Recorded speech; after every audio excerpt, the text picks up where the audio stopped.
요즘 들어 성인 자녀와의 거리가 멀어졌다고 느끼시나요? 혹시 통화 시간이 줄어들고 만남도 예전만큼 잦지 않으신가요? 사실 그 이유가 부모님이 자녀와 대화할 때 쓰는 단어 속에 숨어 있을지도 모릅니다. 오늘은 부모가 성인 자녀에게 절대 해서는 안 될 5가지 독성 표현을 알려드리겠습니다. 특히 두 번째 표현은 관계를 연경 끊어버리게 만들 수 있을 만큼 치명적입니다. 저는 오랫동안 수많은 가족들을 상담하며 이런 대화의 오해와 갈등을 직접 목격해 왔습니다. 언뜻 평범해 보이는 말이 관계를 서서히 파괴하는 모습을 수도 없이 봐왔죠. 영상을 끝까지 보시면 지금 당장 사라져야 할 그 독성 표현과 어떻게 바꿔서 가족의 소중한 유대감을 회복할 수 있을지 분명히 알게 되실 겁니다.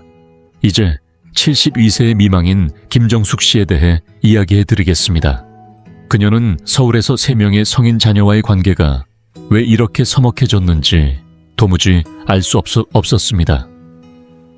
아무리 최선을 다해도 가족 모임 분위기는 점점 냉랭해졌고 통화도 짧아지고 초대에 응해주는 일도 드물어졌습니다. 김정숙 씨는 자신이 평생 헌신해온 자녀들로부터 외면당하는 기분이 들어 마음이 너무 아팠습니다. 그러던 어느 날 막내딸과 함께 가족 상담을 받게 되었는데 그곳에서 결정적인 깨달음을 얻게 되었습니다. 상담사는 김정숙 씨가 자주 쓰던 특정 표현이 자녀들을 밀어내고 있다고 지적했습니다. 김정숙 씨는 깜짝 놀랐습니다. 자신이 한 말들이 그런 상처가 될 줄은 전혀 몰랐던 것입니다. 그것들은 결코 욕이나 비난이 아니었고 많은 부모님이 아무렇지 않게 쓰는 흔한 표현들이었습니다. 김정숙 씨는 그 표현들을 없애기로 결심했고 그 결과 가족관계가 놀랍게도 달라지기 시작했습니다. 불과 3개월 만에 자녀들이 더 자주 연락을 주고받았고 만남도 잦아졌으며 그간 관계를 얼어붙게 만들었던 긴장감이 서서히 사라졌습니다. 오늘은 여러분께 김정숙 씨의 가족관계를 거의 파괴할 뻔했던 그 표현들을 소개해 드리려 합니다. 지금 이 순간에도 여러분의 가족관계를 조금씩 무너뜨리고 있을지 모르는 바로 그 표현들 말입니다. 지금부터 그 관계의 독을 해독하고 대신 무엇을 말해야 하는지 함께 알아보겠습니다. 그리고 본격적으로 시작하기 전에 당신에 대해 조금 더 알고 싶습니다. 지금 이 영상을 보고 계신 당신은 몇 살이신가요? 그리고 어느 지역에서 시청 중이신가요? 댓글로 남겨주세요. 당신의 이야기를 읽는 것은 저에게 큰 기쁨이 될 것입니다. 당신이 나누어 주시는 삶의 경험 하나하나가 우리의 이 공간을 더욱 따뜻하고 가까운 곳으로 만들어줄 거라고 믿습니다. 그럼 이제 함께 시작해 볼까요? 하나. 내가 너를 위해 해준 모든 것들이 있는데 라는 표현에 숨겨진 독성 부모라면 누구나 평생 자녀를 위해 헌신해 왔습니다. 하지만 어느 순간 자녀와의 관계가 예전 같지 않다고 느낄 때 무심코 내가 너를 위해 해준 모든 것들이 있는데 라는 말을 내뱉은 적은 없으신가요? 부모 입장에서는 자녀에게 자신이 얼마나 희생했는지를 알리고 싶은 마음이 당연할 수 있습니다. 하지만 가족관계 전문가들은 이 말이 부모와 자녀 관계에 서서히 금이 가게 만드는 독성 표현이라고 지적합니다. 서울가족상담연구소의 박소영 가족치료 전문가는 이 표현은 부모의 헌신을 사랑이 아닌 빚으로 만들어 자녀가 죄책감을 느끼게 한다며 자연스러운 부모의 사랑과 돌보미 채권과 채무 관계로 전락하게 된다고 설명합니다. 부모가 내가 너를 위해 해준 모든 것들이 있는데 라고 말하는 순간 자녀는 마치 갚을 수 없는 채무자처럼 느끼게 되어 관계가 점점 멀어지게 된다는 것이죠. 박 전문가는 이 표현은 결국 부모에 대한 감사보다는 원망을 남기고 만다고 덧붙입니다. 이런 상황은 결코 드문 일이 아닙니다. 서울에서 평생 회계사로 일하다 은퇴한 76세의 김영수 씨의 이야기를 들어볼까요? 그는 아들의 대학 등록금까지 마련해주며 헌신을 다했지만 어느 순간부터 아들은 전화를 잘 받지 않고 연락도 뜸해졌습니다. 어렵게 저녁 식사 자리를 마련해 아들과 마주 앉았지만 결국 김영수 씨의 입에서 또다시 그 말이 나왔습니다. 내가 너를 위해 해준 모든 것들이 있는데 적어도 일주일에 한 번쯤은 전화할 수 있잖아. 그러자 아들은 그동안 꾹 눌러두었던 감정을 터뜨렸습니다. 그는 전화를 걸 때마다 사랑보다는 죄책감 때문에 의무적으로 전화를 걸어왔다는 사실을 솔직하게 털어놓았습니다. 김영수 씨는 큰 충격을 받았습니다. 평생 애써온 말들이 오히려 자녀를 멀어지게 만든 사실이 너무도 가슴 아팠습니다. 이후 가족 상담사의 도움으로 자신의 진심을 솔직하게 전하는 방법을 배우게 되었습니다. 그는 이제 이렇게 말합니다. 내 목소리가 정말 듣고 싶어. 자주 통화하면 좋겠는데 혹시 일요일쯤에 통화할 수 있을까? 이렇게 표현을 바꾸자. 아들은 부모의 진심을 느끼고 의무감이 아닌 기쁜 마음으로 전화를 걸어오기 시작했습니다. 부모가 된다는 것은 선택이지 투자해서 이자를 받으려는 계약이 아닙니다. 자녀는 부모에게서 받은 사랑을 결코 갚아야 할 빚이 아닙니다. 내가 너를 위해 해준 모든 것들이 있는데 라는 말을 대화에서 내려놓는 순간부터 부모와 자녀는 서로를 진심으로 존중하고 이해하는 관계로 한층 더 가까워질 수 있을 것입니다. 둘째, 내 배우자가 너를 내게서 멀어지게 해 라는 말에 숨겨진 독성 부모가 자녀와의 관계에서 자주 범하는 실수 중 하나가 바로 배우자를 탓하는 표현입니다. 특히 내 배우자가 너를 내게서 멀어지게 해 라는 말은 단순한 불만을 넘어 자녀와의 관계를 완전히 단절시킬 수 있는 치명적인 독이 될 수 있습니다. 가족관계 전문가들은 이 표현이 부모-자녀 관계에서 가장 파괴적인 언어 중 하나라고 입을 모읍니다. 자녀의 배우자가 자녀를 부모에게서 떼어놓으려 한다고 암시하는 순간 부모는 단순히 배우자만 공격하는 것이 아니라 자녀의 판단력과 독립성까지 모욕하는 꼴이 됩니다. 가족시스템 연구소의 김재현 박사는 이렇게 설명합니다. 이 표현은 성인이 된 자녀가 부모와 배우자 사이에서 충성심을 선택하도록 강요하게 됩니다. 결국 자녀는 극도의 스트레스를 받게 되고 반복되면 부모-자녀 관계가 심각하게 훼손되거나 완전히 단절될 수도 있습니다. 서울에 사는 68세의 박영자 씨는 이 사실을 뼈저리게 깨달은 사례 중 하나입니다. 그녀는 아들이 결혼한 뒤부터 며느리가 아들을 부모에게서 떼어놓으려 한다는 의심이 들었습니다. 그래서 아마도 내 배우자가 네가 나와 시간을 보내는 걸 원하지 않을 거야. 라든지 결혼 전에는 이렇지 않았잖아. 같은 말을 무심코 내뱉었습니다. 처음에는 별 뜻 없이 한 말이었지만 아들이 이런 말을 모두 며느리에게 전하고 있다는 사실은 전혀 몰랐습니다. 그 말들이 부부 관계에 얼마나 큰 긴장감을 주는지 깨닫지 못한 채였던 것이죠. 그러던 어느 날 가족 모임 자리에서 박영자 씨는 며느리에게 공개적으로 내 아들을 빼앗아 갔다고 비난했습니다. 그날 밤 아들은 문자를 보내며 잠시 관계를 쉬자고 통보했습니다. 그리고 그 휴식기는 무려 18개월이나 이어졌습니다. 그 시간 동안 박영자 씨는 명절 생일 그리고 첫 손주의 탄생까지 함께하지 못했습니다. 결국 전문가의 상담과 진심 어린 사과를 통해서야 아들과 며느리 모두와의 관계가 조금씩 회복될 수 있었습니다. 지금 박영자 씨는 며느리와의 관계를 훼손하기보다는 지지해주기 위해 노력하고 있습니다. 이제는 이렇게 말합니다. 나는 너희 둘 다 정말 소중하게 생각해. 아직 너희 가족에게 어떻게 하면 더 도움이 될 수 있을지 배우는 중이야. 모두에게 잘 맞는 방법으로 자주 만날 수 있을까 이렇게 표현함으로써 자녀의 결혼 생활을 존중하고 자녀가 성인으로서 건강한 독립성을 유지할 수 있도록 배려하고 있는 것이죠. 이처럼 자녀의 배우자를 탓하기보다는 그들의 결혼 생활과 독립성을 진심으로 존중해주는 태도가 부모와 자녀 관계를 훨씬 건강하게 만들어줍니다. 부모는 자녀의 삶을 함께하는 든든한 조력자일 수 있지만 자녀가 배우자와 함께 성장해 나가는 과정을 방해하는 존재가 되어서는 안 됩니다.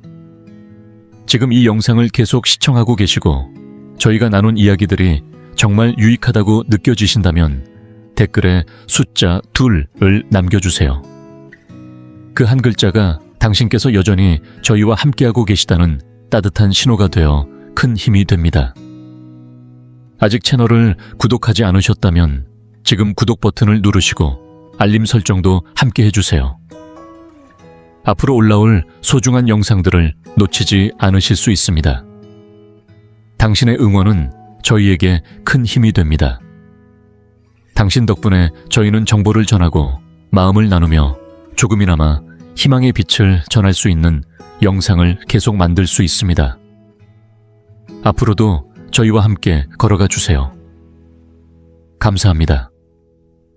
셋째, 내가 살던 시절에는 달랐어라는 표현에 숨겨진 독성 부모가 자녀에게 조언을 하려 할 때 종종 무심코 꺼내는 말 중 하나가 바로 내가 살던 시절에는 달랐어라는 말입니다.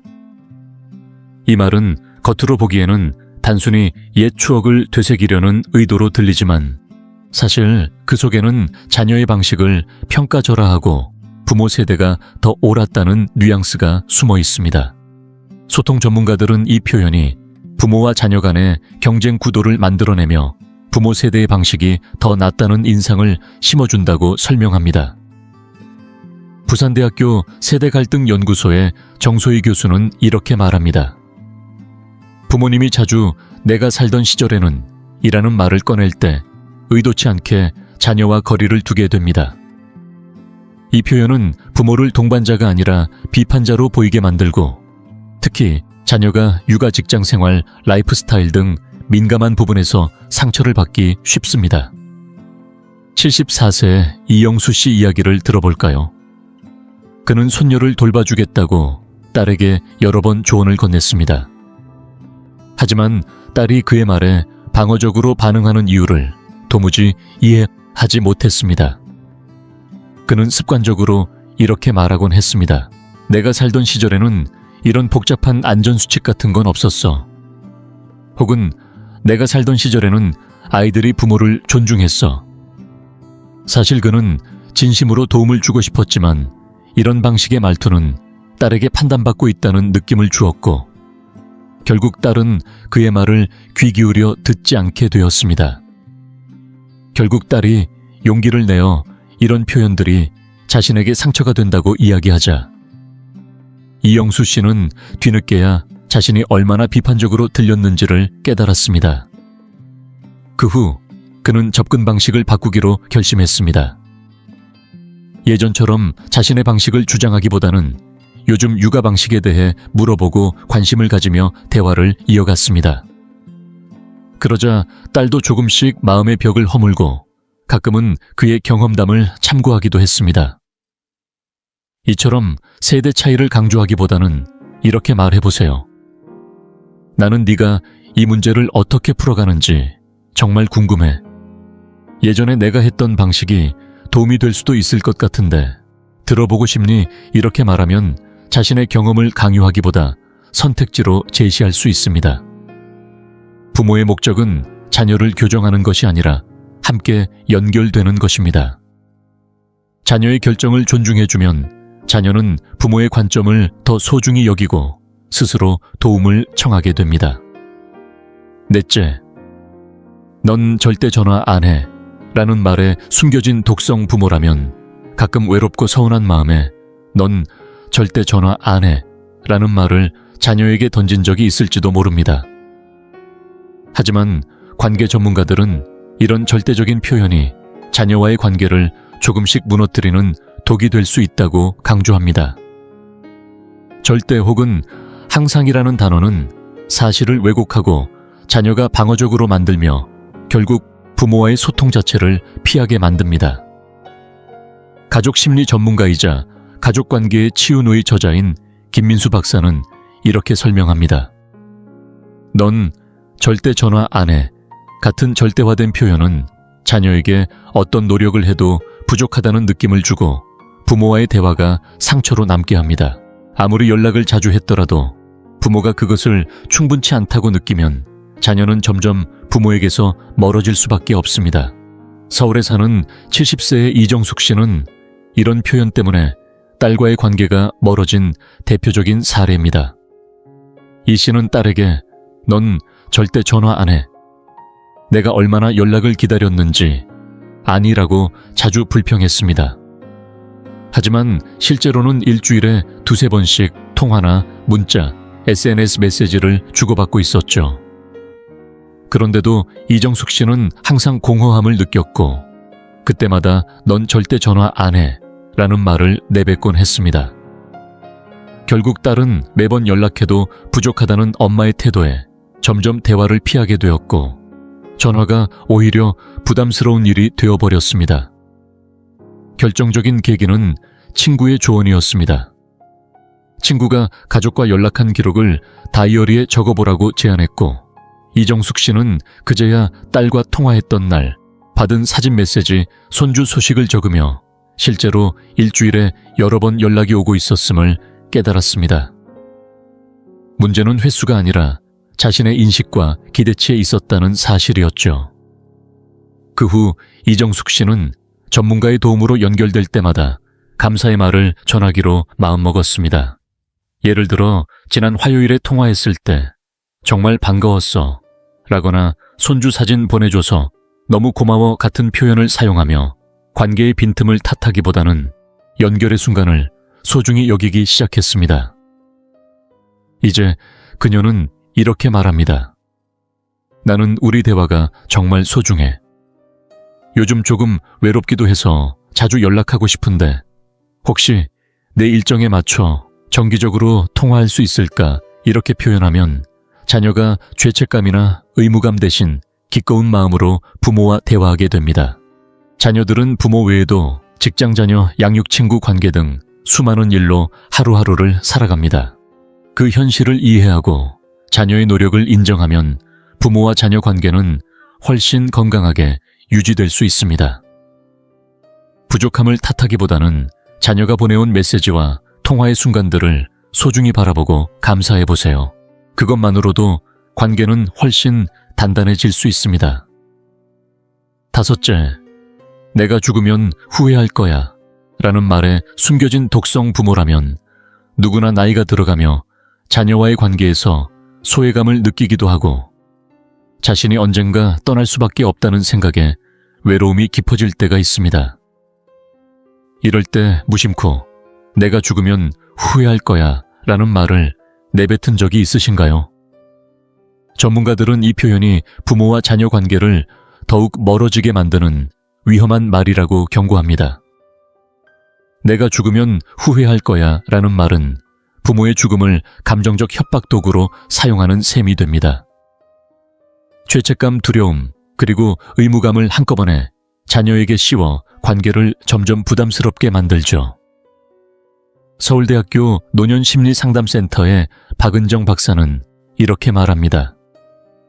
부모가 죽음을 무기로 삼으면 자녀는 부모의 죽음을 두려움으로 받아들이게 됩니다. 자연스러운 애도나 사랑의 감정이 아니라 부모의 죽음을 피하고 싶은 상처로 받아들이게 되는 것이죠. 결국 부모를 떠올릴 때마다 회피 심리가 생겨 부모-자녀 관계를 점점 더 단절시키게 됩니다. 부산에 사는 78세의 박영수 씨는 이 문제로 가족과 멀어진 사례 중 한 사람입니다. 그는 가족 모임에 자녀가 참석하지 않거나 자신의 의견에 동의하지 않을 때마다 언젠가 내가 없으면 그때 후회할 거야. 혹은 내가 죽으면 그때 나랑 더 많이 시간을 보낼 걸 후회할 거다 라고 말하곤 했습니다. 처음에는 자녀들도 이해하려 했지만 점점 이런 말에 피로감을 느끼며 부모와의 관계를 줄이기 시작했습니다. 결국 박영수 씨의 큰아들은 용기를 내어 아버지에게 이렇게 말했습니다. 이런 말들이 가족 모두에게 큰 부담이 되고 있다고요.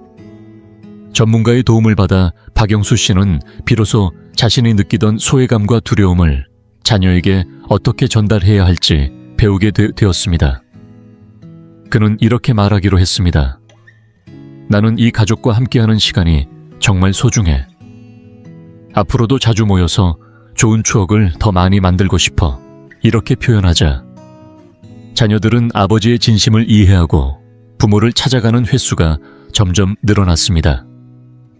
부모의 죽음을 무기로 삼아 자녀를 움직이게 하려는 말은 관계를 깨뜨리기 쉽습니다. 반면 함께하는 시간이 소중하다. 앞으로도 함께 좋은 추억을 쌓고 싶다라는 진심 어린 표현은 자녀에게 부모의 소중함을 느끼게 합니다. 진정한 가족 관계는 의무감과 두려움이 아니라 서로에 대한 존중과 이해로 쌓아가는 것입니다. 부모의 죽음에 대한 두려움 때문에가 아니라 부모와 함께하는 시간이 즐겁고 의미 있기 때문에 자녀가 부모를 찾게 될 것입니다. 이 표현들이 가진 숨겨진 위험성, 이 5가지 표현이 특히 위험한 이유는 너무 흔하고 겉으로 보기에는 평범해 보여서 부모님이 자신도 모르게 사용한다는 데 있습니다. 많은 부모님들은 이 말들이 단순한 대화의 일부거나 진심 어린 걱정에서 나온 것이라고 생각합니다. 그러나 하버드 의과대학의 뇌과학 연구 결과에 따르면 이러한 표현이 얼마나 해로운지 분명히 보여줍니다. 연구를 이끈 헤이즈 박사는 이렇게 설명합니다. 사랑하는 사람에게서 듣는 비난이나 조종적인 말은 우리 뇌에 신체적 위협과 똑같은 스트레스 반응을 유발합니다. 시간이 지나면 그 스트레스 때문에 점점 그 사람과의 접촉을 피하려는 행동 패턴이 형성됩니다. 이렇게 부모가 이 표현들을 반복해서 사용하면 자녀는 부모에게서 점점 멀어지게 됩니다. 부모님을 일부러 외면하려는 것이 아니라 감정적 스트레스를 피하려는 심리적 반응일 뿐입니다. 하지만 다행히도 이런 패턴을 알아차리는 순간이 관계를 회복하는 첫걸음이 될 수 있습니다. 독성 표현 대신 건강한 표현으로 바꾸는 것만으로도 관계가 놀라울 만큼 달라질 수 있습니다. 소통 방식을 바꿔야 할 때 오랫동안 굳어버린 대화 습관을 바꾸는 것은 결코 쉽지 않습니다. 하지만 가족 상담 전문가들이 추천하는 간단한 3단계 방법이 있습니다. 첫째, 스스로 인식하는 연습입니다. 이런 독성 표현을 사용하려 할 때 그 말을 하려는 감정이 무엇인지 먼저 살펴보세요. 외로움인지 서운함인지 아니면 두려움인지 파악해보는 것입니다. 이렇게 하면 진짜 감정을 더 직접적으로 표현할 수 있게 됩니다.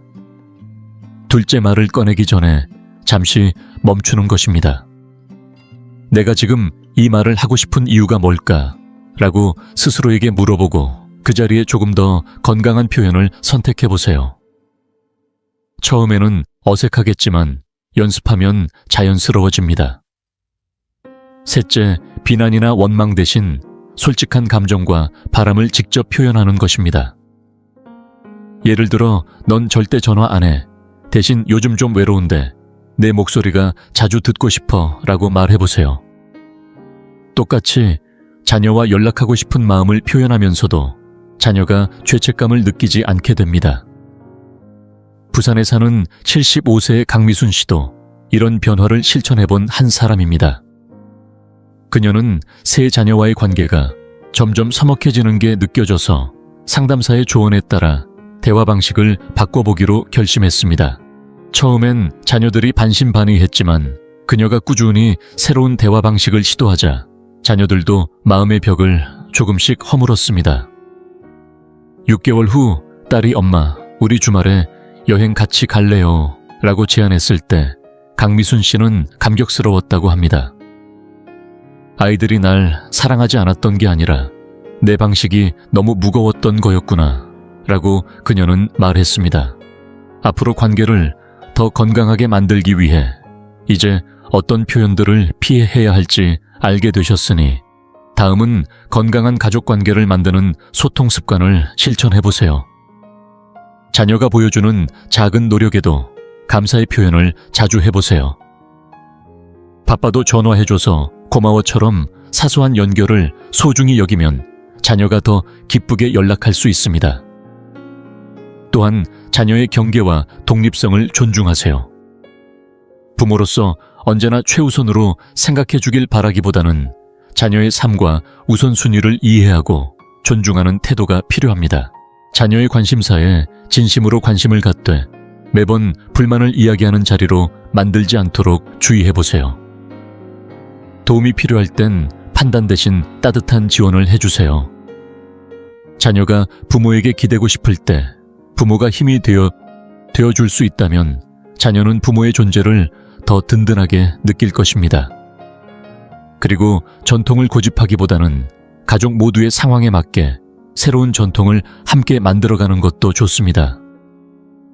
이렇게 하면 부모와 자녀 모두가 기분 좋게 만날 수 있는 가족 문화를 만들어갈 수 있습니다.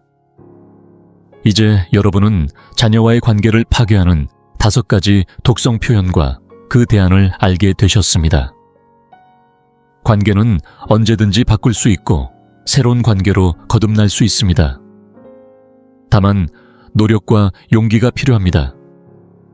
혹시 이 5가지 표현 중 하나라도 쓰셨다면 자책하지 마세요. 깨달음이 변화를 만드는 첫걸음입니다.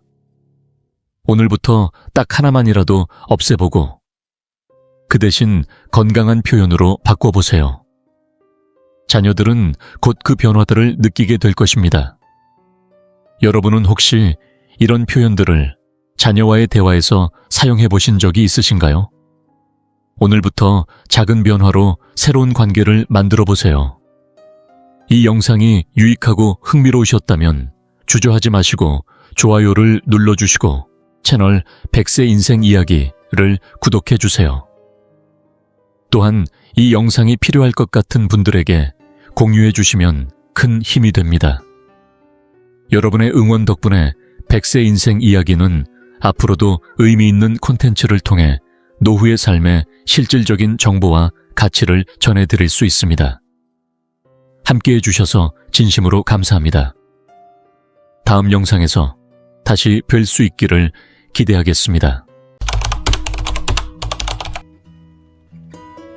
대부분의 사람들은 70세 이후 건강을 지키기 위해서는 더 많이 걷는 것이 중요하다고 생각하지만 의사들은 이제 그것이 오히려 주의해야 할 습관이라고 경고하고 있습니다.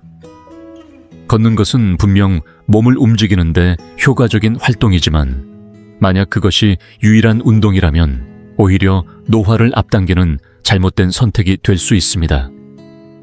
나이가 들수록 우리 몸은 단순한 보행 이상을 필요로 합니다. 근육을 유지하고 균형을 잡고 관절을 보호하기 위해서는 다른 방식의 움직임이 반드시 필요합니다. 걷기에만 의존하고 나머지 중요한 운동 요소들을 놓치게 되면 결국 근육이 빠르게 줄고 관절에 무리가 가며 낙상 위험까지 높아질 수 있습니다. 그래서 전문가들은 이제 70세 이후에는 걷는 시간을 줄이고 그보다 더 중요한 5가지 영역에 집중해야 한다고 말합니다.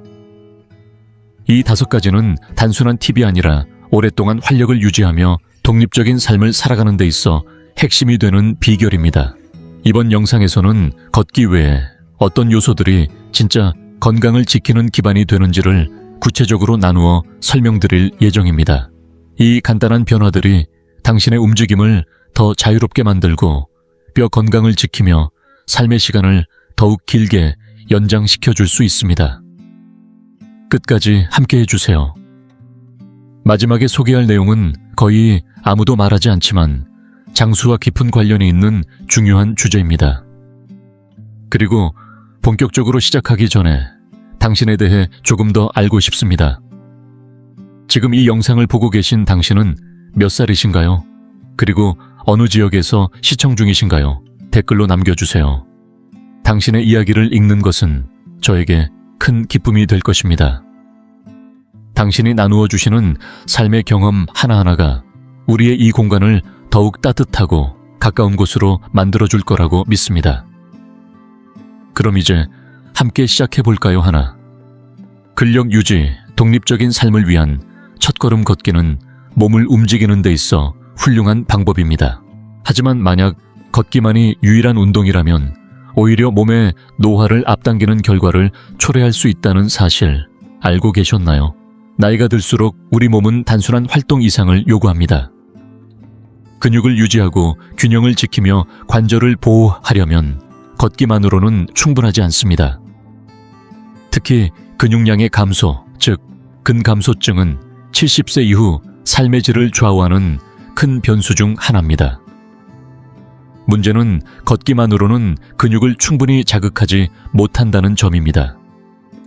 걷기는 주로 하체를 사용하는 활동이긴 하나 그마저도 저항이 거의 없어 근육을 단련하는 운동으로 보기엔 부족합니다. 그래서 요즘 많은 전문가들이 이야기합니다. 70세 이후 진짜 건강을 지키고 싶다면 근력 운동을 우선순위로 두십시오.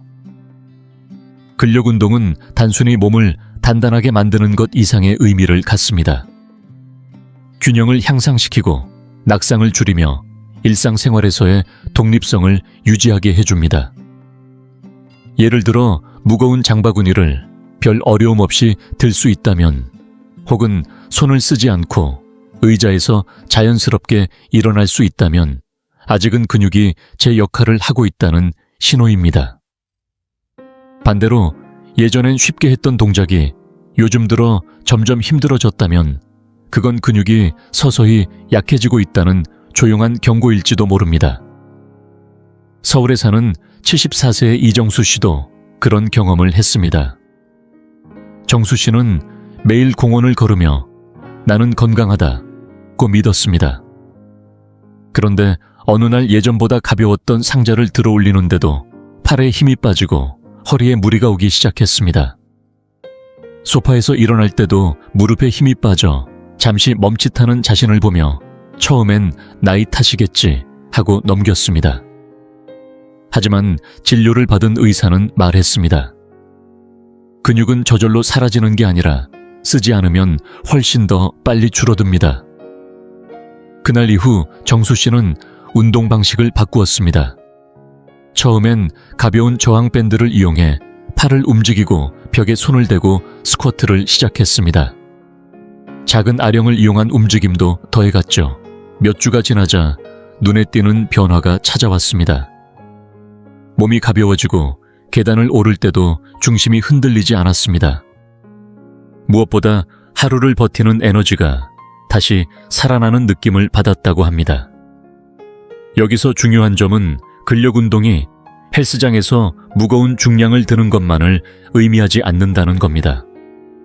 집에서도 충분히 할 수 있습니다.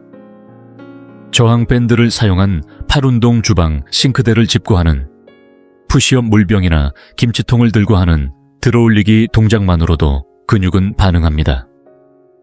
핵심은 점진적인 자극, 즉 조금씩 강도를 늘려가며 근육에 도전을 주는 것입니다. 이때 생기는 작지만 꾸준한 변화가 건강에 큰 전환점을 만들어냅니다. 더불어 근육의 중요성은 단지 힘에만 국한되지 않습니다. 근육량이 많을수록 기대 수명이 길어지고 인지 능력의 유지에도 긍정적인 영향을 미친다는 연구 결과도 있습니다. 움직임이 편해지고 넘어짐이 줄어들며 삶의 주도권을 놓치지 않게 되는 것. 이 모든 것이 근육에서 시작됩니다. 지금 내 근력이 어느 정도인지 궁금하시다면 간단한 테스트를 해보세요. 의자에 앉았다가 손을 쓰지 않고 일어날 수 있는지 확인해 보십시오. 무리 없이 일어나셨다면 아주 좋은 신호입니다. 혹시 주저앉거나 몸을 앞으로 쏠리게 된다면 지금이 근력을 다시 세우기 시작할 가장 좋은 시기입니다. 늦었다고 생각할 필요는 없습니다. 근력은 나이를 불문하고 회복이 가능합니다. 하루 10분씩이라도 꾸준히 하면 몸은 반드시 그 변화에 반응합니다. 혹시 이 영상을 보고 계시고 이 내용이 도움이 되셨다면 댓글에 숫자 1번을 남겨주세요. 당신의 참여는 다른 분들에게도 큰 용기가 됩니다. 2. 균형은 나이보다 먼저 무너집니다. 걷는 것은 건강을 유지하는 데 유익한 습관입니다. 하지만 우리가 잘 모르는 사실 하나가 있습니다. 걷기만으로는 균형 감각을 유지할 수 없습니다. 많은 분들이 나는 평생 걸어왔으니 균형은 괜찮겠지 라고 생각하시지만 안타깝게도 균형 능력은 나이와 함께 점점 약해지고 훈련하지 않으면 조용히 그러나 분명히 사라져 갑니다. 70세 이후 건강을 지키기 위해 가장 먼저 고려해야 할 것은 넘어지지 않는 힘입니다. 낙상은 단순한 사고가 아닙니다. 고관절 골절, 척추 손상, 장기적인 침상 생활로 이어질 수 있으며 회복에는 몇 달 혹은 몇 년이 걸리기도 합니다. 중요한 건 이런 낙상 대부분이 다리 힘이 약해서가 아니라 균형 감각이 무뎌져서 발생한다는 사실입니다. 언제부턴가 양말을 신을 때 한 발로 서 있기 힘들다. 선반 위 물건을 꺼내려다 중심이 흔들렸다. 이런 작은 순간들은 몸이 조용히 위험 신호를 보내고 있는 것입니다. 서울 성북구에 사는 김영수 씨, 76세는 늘 활동적인 분이었습니다. 하루도 빼놓지 않고 동네를 걷고 가벼운 등산도 즐기셨죠. 하지만 어느 날 횡단보도 앞에서 보도를 내딛던 순간 발끝이 턱에 걸리며 순간적으로 중심을 잃고 휘청했습니다. 다행히 바로 옆 가로등을 붙잡아 큰 사고는 피했지만 그날 이후 계단을 내려갈 때도 문턱을 지날 때도 자신감보다 불안감이 먼저 앞서게 되었다고 말합니다. 진료 후 의사는 이렇게 조언했습니다. 균형 감각은 타고나는 게 아닙니다. 꾸준히 연습해야 유지됩니다. 영수 씨는 그날부터 집안에서 한 발 들고 버티기, 제자리에서 무게중심 이동하기, 줄 따라 걷기 같은 간단한 균형 훈련을 시작했습니다. 처음엔 몇 초도 어렵던 동작이었지만 점점 안정감이 생기고 일상 속 동작들이 훨씬 부드럽고 자신감 있게 바뀌었다고 합니다. 균형 훈련은 결코 어려운 것이 아닙니다. 특별한 장비도 넓은 공간도 필요 없습니다. 다만 필요한 건 매일 몇 분 나에게 집중하는 시간입니다. 예를 들어 부엌 조리대 옆에 서서 한쪽 다리를 살짝 들어 10초간 유지해보세요. 쉽게 가능하다면 지금의 균형 상태는 좋은 편입니다.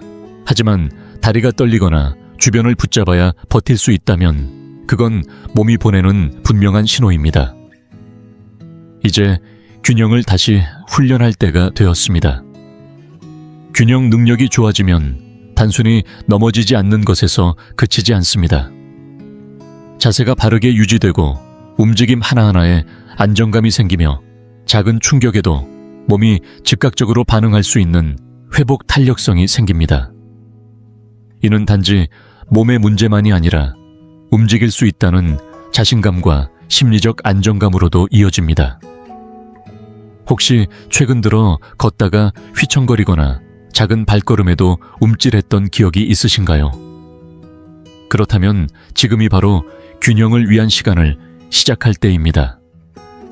그리고 그것은 단 몇 분의 연습으로 충분히 바뀔 수 있습니다. 이 영상이 지금 여러분의 일상에 작은 변화의 계기가 되길 바랍니다. 셋.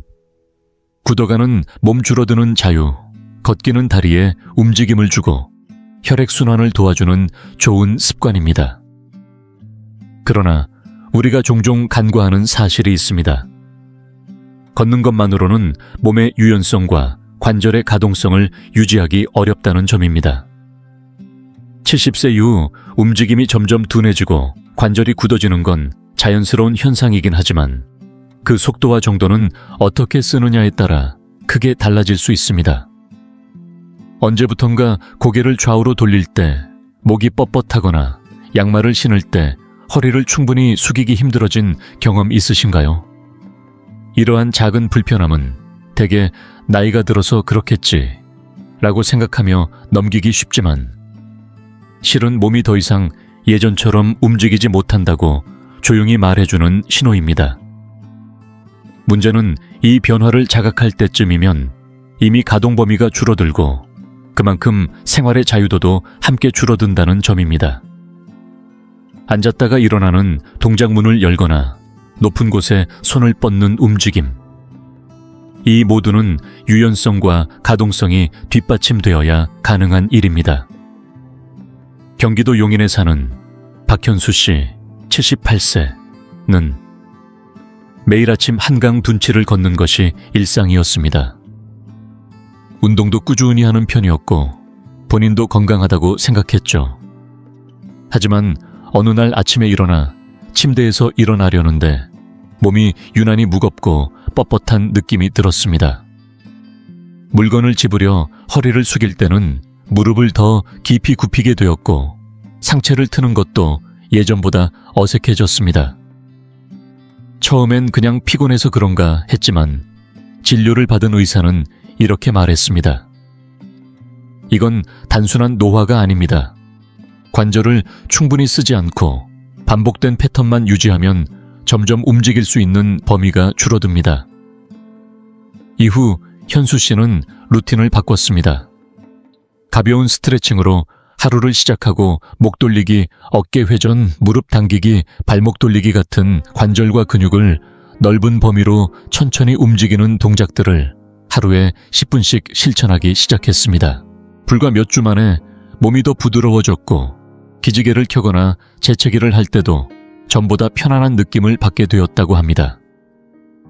많은 분들이 스트레칭하면 앉아서 발끝을 만지는 동작만 떠올리십니다. 하지만 정말 필요한 것은 그런 수동적인 동작이 아니라 다양한 관절의 방향과 범위를 천천히 넓혀주는 능동적인 움직임입니다. 이를테면 벽에 손을 짚고 천천히 고관절을 회전하거나 앉은 상태에서 무릎을 안쪽으로 끌어안는 동작 의자에 앉아 발목을 원형으로 돌리는 것만으로도 우리 몸은 부드럽고 통증 없는 상태를 유지할 수 있습니다. 이러한 유연성 운동은 단순히 덜 뻣뻣하게 만들기 위한 것이 아닙니다. 혈액순환을 촉진하고 자세를 바르게 유지하며 작은 충격에도 관절이 무리 없이 반응할 수 있도록 도와주는 핵심적인 준비 운동입니다. 그리고 이 모든 효과는 일상 속 통증 감소, 낙상 위험 감소, 삶의 편안함 증가로 이어집니다. 혹시 지금 앉은 자리에서 고개를 천천히 왼쪽 오른쪽으로 돌려보세요. 부드럽게 돌아가시나요? 아니면 중간에 걸리는 느낌이나 당김이 있나요? 이 작고 단순한 동작이 지금의 유연성과 관절 상태를 그대로 보여줍니다. 만약 조금이라도 불편함을 느끼셨다면 지금이 시작하기 딱 좋은 때입니다.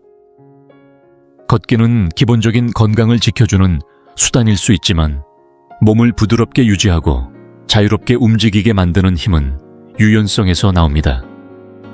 하루 몇 분이면 충분합니다.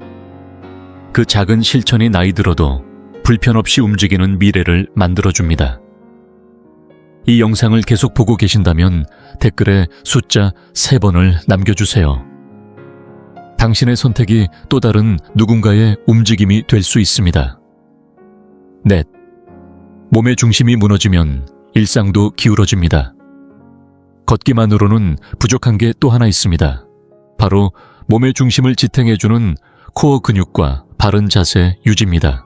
많은 분들이 코어라고 하면 단순히 복부에 탄탄한 근육이 생기는 것을 떠올리지만 실제로 코어는 우리의 허리 복부, 골반 등 아래를 감싸며 전신의 균형과 안정성을 유지해주는 근본적인 힘입니다.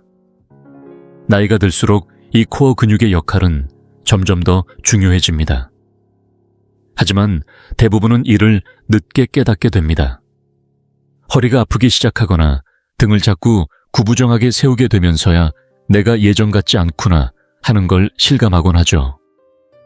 코어가 약해지면 겉으로 보기에만 불편한 게 아니라 실제로 척추에 가해지는 압력이 커지고 균형 감각이 무너지며 낙상의 위험이 높아집니다. 걷기를 아무리 열심히 해도 그 속에 몸의 중심을 세우는 훈련이 없으면 오래 걷는 게 점점 어려워지고 관절에도 부담이 누적되게 됩니다. 특히 허리 통증, 어깨, 굽힘, 가슴이 눌리는 듯한 답답함은 단순한 노화가 아니라 약해진 중심 근육들이 제 역할을 못하고 있다는 신호일 수 있습니다. 인천에 사는 정인호 씨, 75세, 엄는 매일 아침 집 주변을 산책하고 계단 오르기도 거르지 않을 만큼 부지런한 분이었습니다. 그런데 최근 들어 이상한 느낌이 자꾸 들기 시작했습니다. 어깨가 앞쪽으로 말리고 허리가 금세 뻐근해지며 걷는 동안 몸이 앞쪽으로 기울어지는 느낌이 드는 겁니다. 예전엔 가볍던 외출이 요즘엔 조금만 걸어도 온몸이 뻐근하고 지치는 걸 느꼈습니다. 병원을 찾아간 인호 씨에게 의사는 말했습니다. 자세가 무너지면 폐활량도 줄고 움직임도 제한돼요. 이건 걷기만으로는 해결되지 않습니다. 그날 이후 인호 씨는 일상에 작은 변화를 주기 시작했습니다. 벽에 등을 기대고 머리, 어깨, 엉덩이를 일렬로 붙이며 바르게 서는 연습 의자에 앉아 배에 힘을 주고 척추를 세우는 훈련, 숨을 들이마시며 복부를 부드럽게 수축하는 복식 호흡 등 특별한 장비 없이도 가능한 코어 강화 운동을 시작했습니다. 놀랍게도 불과 몇 주 만에 허리 통증이 눈에 띄게 줄고 호흡이 편안해졌으며 외출할 때 몸의 자세가 달라졌다는 걸 느꼈다고 합니다. 코어는 단지 보기 좋은 몸매를 위한 것이 아닙니다.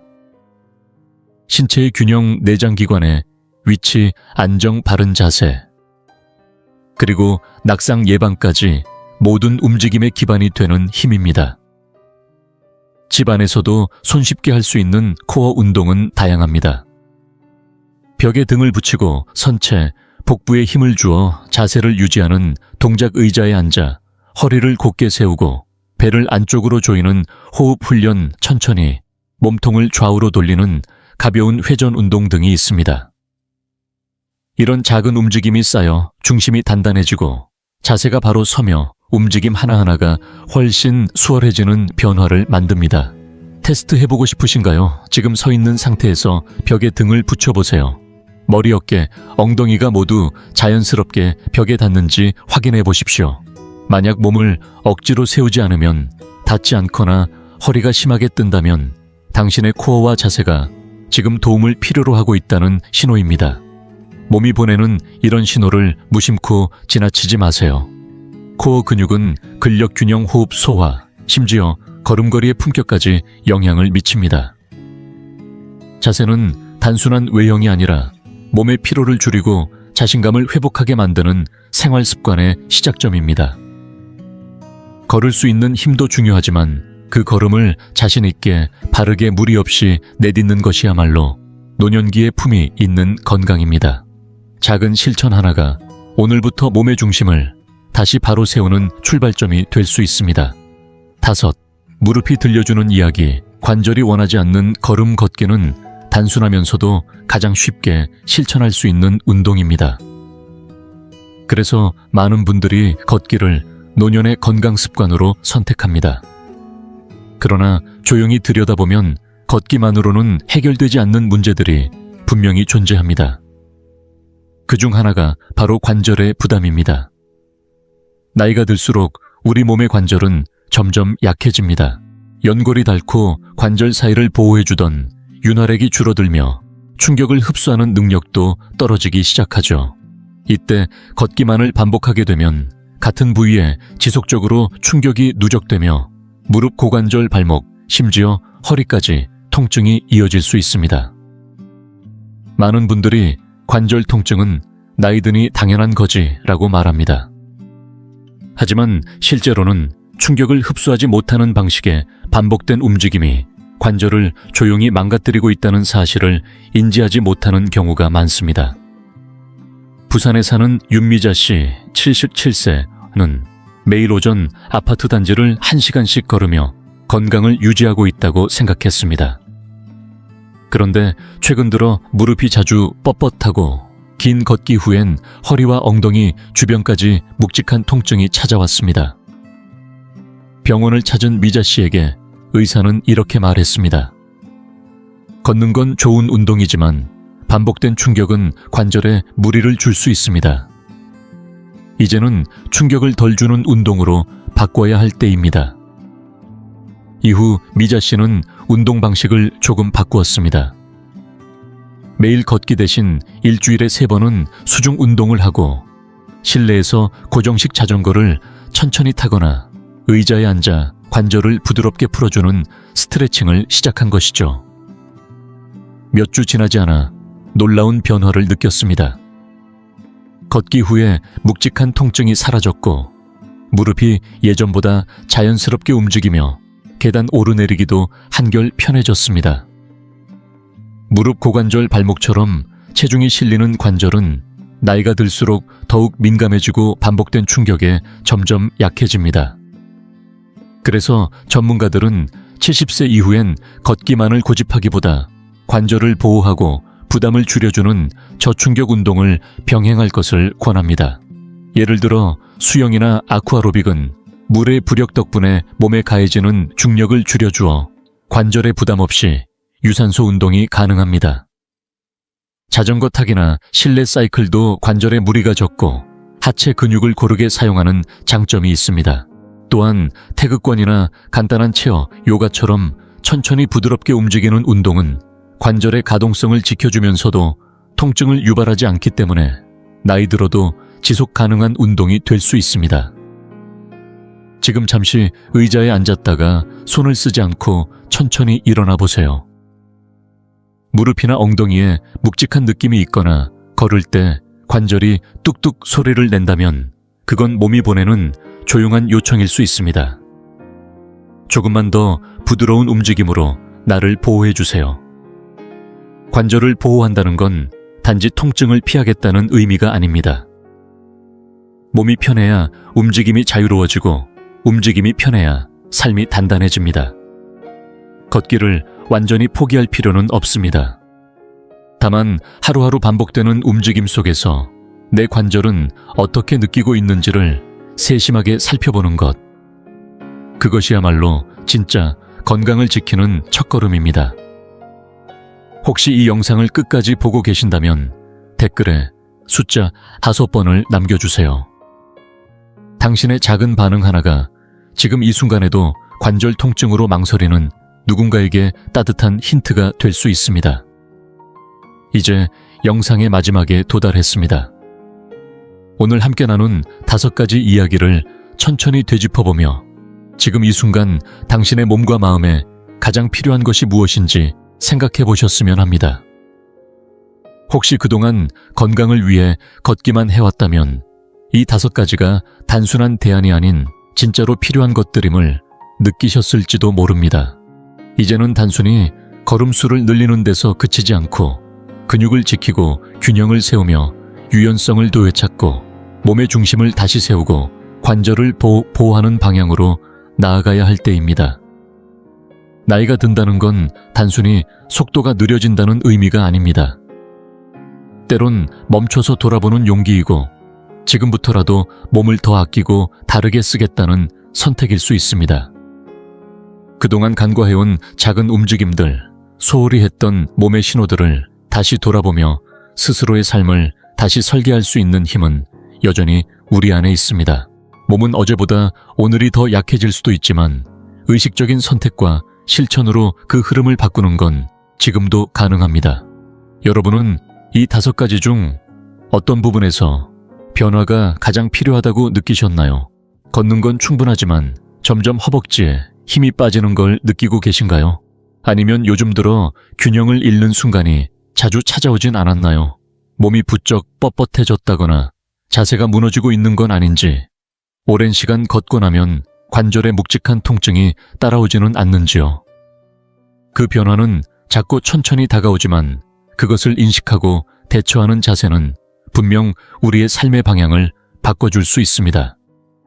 댓글을 통해 오늘 영상에서 가장 마음에 남은 내용 하나와 앞으로 실천해보고 싶은 점을 짧게 나눠주시면 좋겠습니다.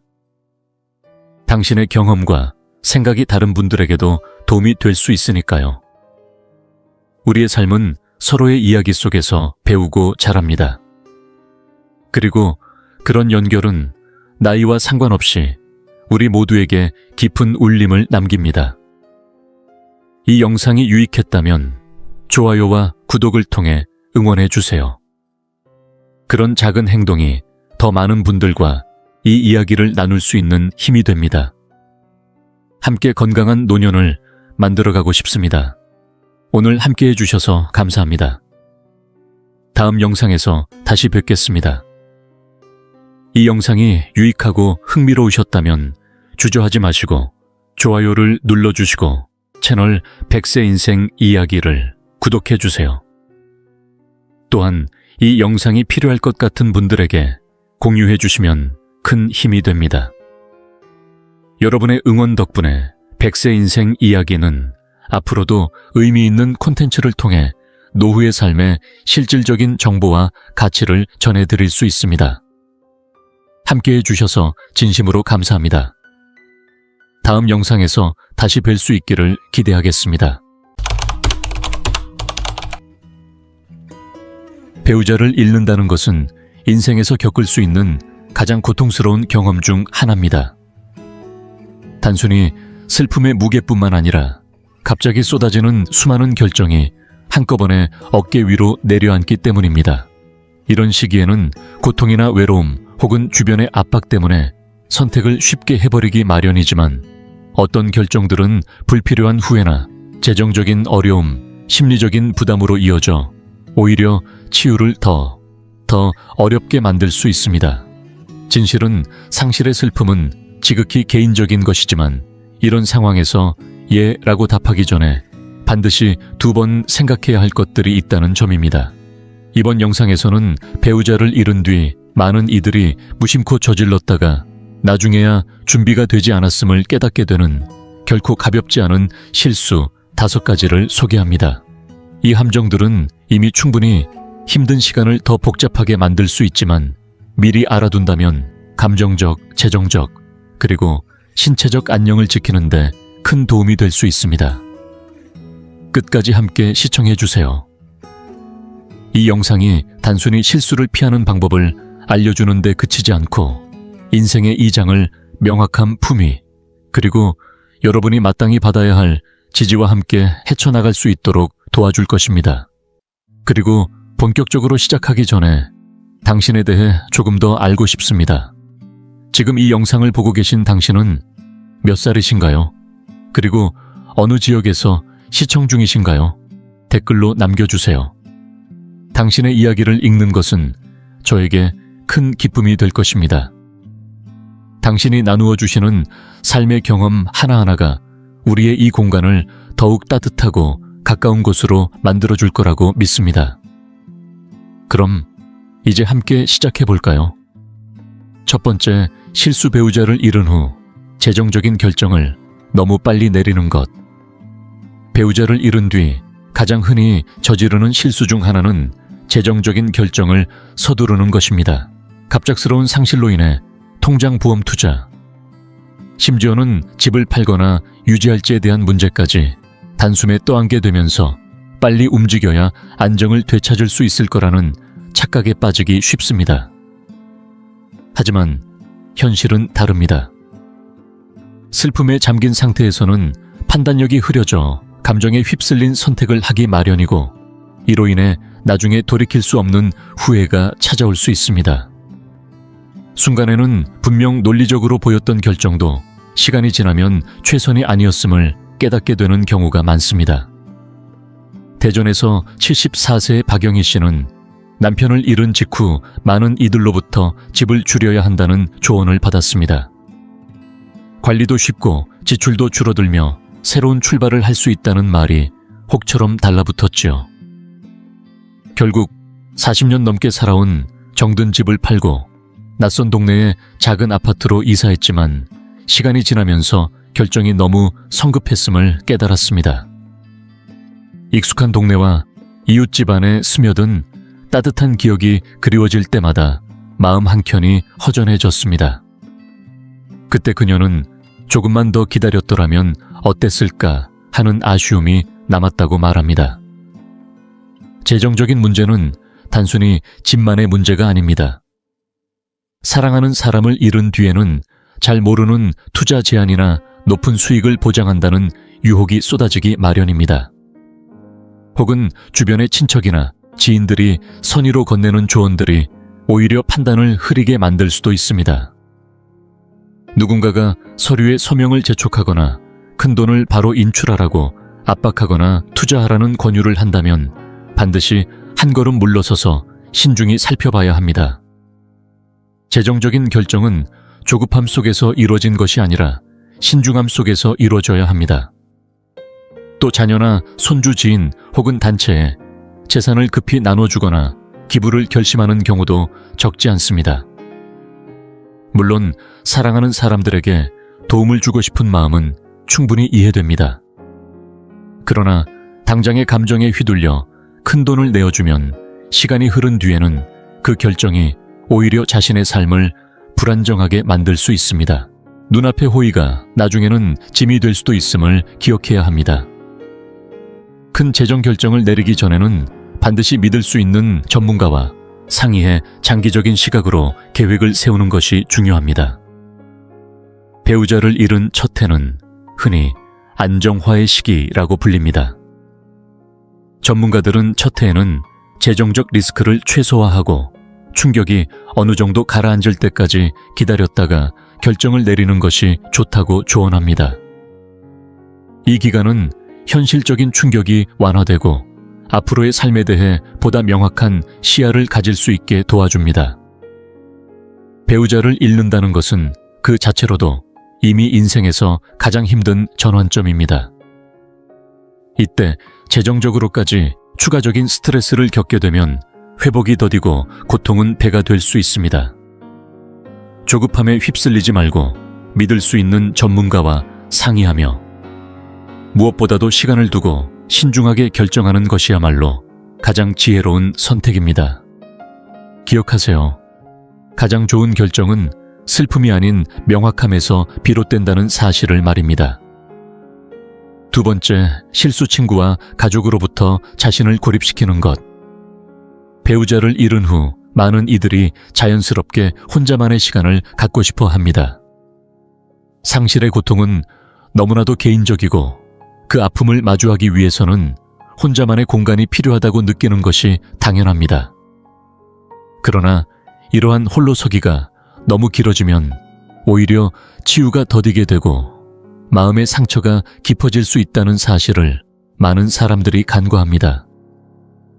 외로움이 잠시 위로가 될 수 있을지는 몰라도 결국 고립은 슬픔을 더 깊게 만들고 마음의 문을 더욱 굳게 닫게 만듭니다. 인천에 살고 있는 78세의 김준호 씨는 52년을 함께한 아내가 세상을 떠난 뒤 전화를 받지 않고 가족 모임에도 얼굴을 비추지 않았습니다. 그는 사람들과 대화할 기분이 들지 않았고 누구도 자신의 슬픔을 이해하지 못할 거라고 생각했습니다. 홀로 있는 것이 오히려 편안하다고 느꼈지만 시간이 지날수록 그는 점점 더 기운이 빠지고 식욕도 떨어졌습니다. 하루하루가 비슷하게 흘러가며 생기를 잃어갔고 웃음도 사라졌습니다. 그러던 어느 날 옆집 이웃이 커피 한 잔을 권하며 찾아온 그 순간이 작은 전환점이 되었습니다. 그저 이야기를 나눈 것뿐인데도 그의 마음에 바람이 통하듯 숨통이 트였고 그 만남은 이후로도 매주 이어지며 김 씨의 일상에 활기를 불어넣었습니다.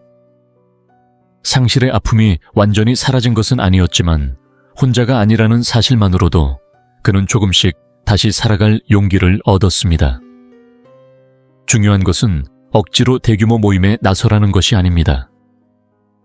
친구에게 전화를 받는 것, 짧은 산책을 함께하는 것, 혹은 작은 모임에 참여하는 것처럼 작고 사소한 시도부터 시작해도 좋습니다. 누군가의 이야기를 듣고 그 자리에서 그냥 있어주는 것만으로도 삶이 계속된다는 사실과 곁에 누군가가 있다는 안도감을 느낄 수 있기 때문입니다. 또 하나의 실수는 바로 가장 곁에 있어주는 사람들을 밀어내는 것입니다. 때로는 슬픔이 짜증과 분노로 변해 주변 사람들을 멀리하게 되고 아무도 자신을 이해하지 못한다는 생각이 들면서 관계를 끊어버리기도 합니다. 하지만 그런 벽을 쌓는 순간 진심으로 위로해 주려는 사람들과의 소중한 연결고리가 사라지게 됩니다. 완벽한 말을 해주는 것은 어렵겠지만 함께 있어주는 것만으로도 위안이 될 수 있다는 사실을 기억해야 합니다. 또한 같은 경험을 한 사람들과의 교류도 큰 도움이 됩니다. 비슷한 상실을 겪은 이들과 이야기 나누다 보면 자신의 슬픔이 특별한 것이 아니라는 것을 깨닫게 되고 이는 큰 힘과 위안이 됩니다. 온라인 커뮤니티 지역 모임 혹은 작은 대화 모임에서도 비슷한 경험을 공유하며 서로를 지지할 수 있습니다. 상실의 치유에는 정해진 일정표가 없으며 누구도 정답을 제시해주지 못합니다. 하지만 완전한 고립은 그 길을 더욱 험난하게 만들 뿐입니다.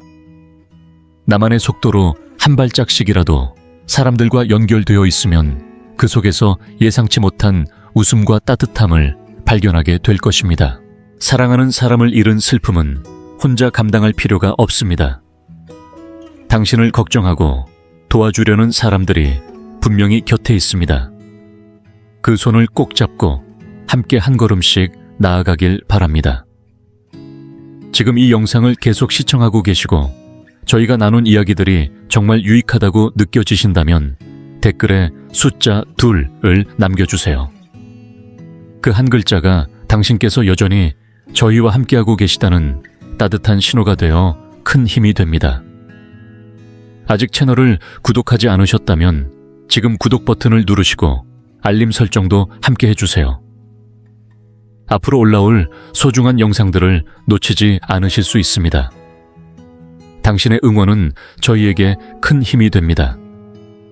당신 덕분에 저희는 정보를 전하고 마음을 나누며 조금이나마 희망의 빛을 전할 수 있는 영상을 계속 만들 수 있습니다. 앞으로도 저희와 함께 걸어가 주세요. 감사합니다. 세 번째 실수, 자신의 건강과 웰빙을 돌보지 않는 것. 배우자를 잃은 후 많은 이들이 깊은 슬픔에 잠겨 자신의 건강과 웰빙을 등한시하게 됩니다. 매일 챙기던 식사나 운동병원 예약까지도 하나둘씩 놓치게 되면서 일상이 무너지는 것을 경험합니다. 때로는 사랑하는 사람을 잃은 죄책감 때문에 스스로를 돌보는 것이 마치 그 사람을 배신하는 것처럼 느껴질 수도 있습니다. 하지만 사실은 그 반대입니다. 건강을 돌보지 않는다고 해서 더 깊은 사랑이 증명되는 것이 아니라 오히려 자신의 삶을 더욱 힘들게 만들 뿐입니다. 슬픔은 몸에도 큰 영향을 미친다는 사실을 많은 사람들이 잘 모릅니다. 연구 결과에 따르면 배우자를 잃은 사람들은 심장질환, 면역력 저하, 심지어는 인지기능 저하까지 겪을 확률이 높다고 합니다. 슬픔이 신체에 남긴 흔적은 혈압 상승, 수면장애, 식욕 변화 등으로 드러나며 결국 몸과 마음의 건강을 동시에 약화시킵니다. 어떤 이들은 식사를 거르고 어떤 이들은 반대로 과도하게 위안을 주는 음식에 의지하게 되는데 시간이 흐르면서 그 결과는 신체적, 정신적으로 큰 부담이 되어 돌아옵니다. 부산에 거주하는 81세의 김철수 씨는 아내를 떠나보낸 뒤 혼자 식탁에 앉아 밥을 먹는 일이 더 이상 의미가 없다고 느껴 끼니를 대충 때우거나 건너뛰는 날이 많아졌습니다. 라면이나 인스턴트 음식으로 허기를 채우며 버티던 그는 점점 기운이 떨어지고 밤잠을 설치며 아무 일에도 의욕이 생기지 않는 자신을 발견하게 되었습니다. 다행히도 딸의 권유로 다시 조금씩 식사를 챙기고 물을 충분히 마시면서 몸이 조금씩 회복되고 기분도 안정되는 것을 느꼈습니다. 이렇게 간단한 식습관 변화만으로도 다시 힘을 얻을 수 있다는 사실을 알게 된 순간 그는 건강이 얼마나 중요한지 절실히 깨달았습니다. 건강 관리는 단순히 식사 문제만이 아닙니다. 운동, 수면, 그리고 정서적 건강까지 포함됩니다. 많은 이들이 배우자를 잃은 후 운동을 멀리하게 됩니다. 함께 운동하던 사람이 사라진 자리가 너무 크게 느껴지고 운동조차 외롭게만 다가오게 되지요. 하지만 연구에 따르면 매일 짧게라도 몸을 움직이면 스트레스가 줄고 기분이 나아지며 나아가 수명까지 연장될 수 있다고 합니다. 때로는 동네 걷기 모임이나 소규모 운동 프로그램에 참여해보는 것도 좋습니다. 몸을 위한 운동이면서 동시에 사람들과의 작은 연결고리가 되어 마음의 고립감을 줄여줍니다. 또 하나 간과하기 쉬운 부분이 정기적인 병원 검진입니다. 배우자를 잃은 후 병원에 가는 것도 번거롭고 모든 것이 귀찮게 느껴져서 병원 예약을 미루거나 기존의 질환 관리를 소홀히 하게 됩니다. 하지만 바로 이 시기에 자신의 건강을 더 세심하게 살펴야 합니다. 혹시라도 병원에 오래 다니지 않았다면 지금이라도 예약을 잡고 검진을 받으세요. 꾸준한 검진과 약 복용은 몸에 안정을 가져오고 마음에도 긍정적인 힘을 줍니다. 마음의 건강도 잊지 마세요. 슬픔은 때로 우울증이나 불안심한 무기력감으로 이어질 수 있습니다. 혼자서 감당하려 애쓰기보다는 믿을 수 있는 전문가와 상의하거나 주변의 속마음을 털어놓으며 도움을 받는 것이 중요합니다. 상담사나 심리치료사 혹은 유가족 모임 등을 통해 같은 경험을 한 사람들과 교류하면 큰 힘이 됩니다. 누구에게나 슬픔은 쉽지 않습니다. 그러나 배우자가 당신에게 바랐을 것은 분명 당신이 건강하고 안정된 모습으로 살아가길 원했을 것입니다. 그들의 사랑을 기억하며 당신 스스로의 삶을 소중히 지키세요. 건강을 챙기는 것은 배우자를 잊는 것이 아니라 그분의 사랑과 추억을 품고 하루하루를 온전히 살아내는 길입니다. 당신은 여전히 소중한 사람이고 당신의 건강은 그 무엇보다 지켜줘야 할 가치가 있다는 사실을 꼭 기억하시길 바랍니다. 네 번째 실수, 너무 빨리 새로운 관계를 시작하는 것. 배우자를 잃고 난 뒤 찾아오는 외로움은 때로는 상상 그 이상의 무게로 다가옵니다. 함께했던 시간만큼이나 큰 빈자리, 그리고 그리움이 만드는 공허함은 마음 깊숙이 스며들어 일상까지 흔들어 놓습니다. 많은 사람들이 이 고독을 견디기 위해 새로운 관계를 시작하려는 유혹을 느낍니다. 이는 너무나 자연스러운 감정입니다. 그러나 배우자를 잃은 직후 감정이 정리되기 전에 서둘러 새로운 관계에 들어서게 되면 오히려 상처가 깊어지고 후회로 이어질 수 있다는 사실을 잊어서는 안 됩니다. 상실의 슬픔은 각자에게 주어진 시간 속에서 천천히 치유되어야 하며 그 과정 없이 이루어지는 만남은 자칫 잘못된 이유로 상대를 찾게 되거나 이전 관계를 대신하려는 마음이 앞서서 상대에게도 상처를 줄 수 있습니다. 울산에 사는 72세의 최영자 씨는 남편과 50년 가까이 함께한 추억이 너무나도 컸습니다. 그러나 남편이 세상을 떠난 후 몇 달 만에 지인의 소개로 한 사람을 만났고 그 사람과 급하게 관계를 이어갔습니다. 처음에는 누군가와 밥을 먹고 이야기를 나누는 것만으로도 큰 위로가 되었고 긴 고독에서 벗어나는 듯 했습니다. 하지만 시간이 지나자 아직 자신의 슬픔이 완전히 치유되지 않았음을 깨달았고 마음 한켠에 자리한 죄책감과 혼란이 그녀를 더 힘들게 만들었습니다. 너무 빠르게 시작된 관계는 예전의 행복을 대체하기에는 역부족이었고 결국 최 씨는 관계를 정리하며 홀로 서기를 다시 선택했습니다. 새로운 관계를 시작한다는 것은 단순히 누군가와의 식사나 대화를 넘어서 함께한 시간을 존중하고 새로운 인연을 맞이할 준비가 되었을 때 비로소 자연스러워질 수 있습니다. 오랜 세월을 함께한 배우자가 남긴 삶의 흔적은 생각보다 큽니다. 그 추억들이 일상 곳곳에 배어 있어 새 인연을 대할 때마다 과거와의 비교 기대, 그리고 때로는 미안함이 뒤섞여서 스스로를 더욱 힘들게 만들 수 있습니다. 어떤 사람들은 배우자를 잃은 후 새로운 관계를 시작하면서 내가 이렇게 빨리 잊어도 될까? 혹은 배우자를 배신하는 건 아닐까? 라는 복잡한 감정을 마주합니다. 이는 누구에게나 자연스러운 감정이지만 이 감정을 충분히 마주하고 소화한 후에야 새로운 관계를